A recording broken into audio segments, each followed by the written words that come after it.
Hi, Carol and Ed. These are a few exercises that you can work on at home.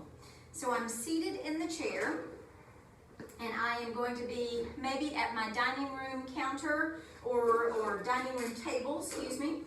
So I'm placing my hands on, and the first thing that I want you all to work on is just your posture.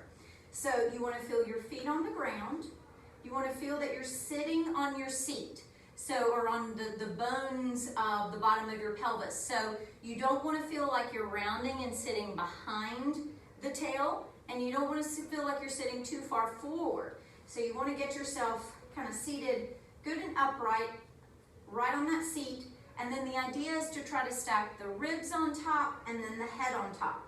So what I'm going to do with my hands is I'm going to push down a little bit through my hands into the table and try to feel like the crown of my head and that my spine is just growing a little bit longer towards the ceiling. Now I don't want you to feel too rigid. So if you feel like you're putting too much strain on the mid to lower back, then we may be overdoing it a bit. So we're pressing down into the table, feeling a sense of just kind of lifting the ribs off of the pelvis, lengthening the spine, up through the back of the neck and the crown of the head. You'll hold that for maybe 2 or 3 breaths. So we'll take a breath in through the nose. Really fill your rib cage all the way around. And release. 2 more breaths. And release. 1 more breath.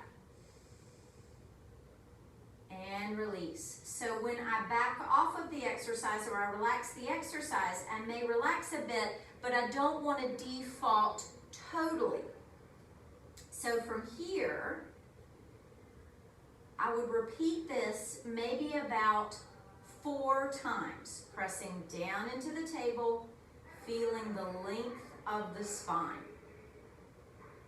To build onto this, what I will ask of you, and on this one you may need to scoot your chair back just a little bit, but thinking the same long spine, from here you're going to slide your hands to reach forward on the table, and if you notice, I'm trying to keep my spine long. So I'm trying to keep my head in line with my ribs, in line with my pelvis. So I'm kind of on the diagonal through my trunk.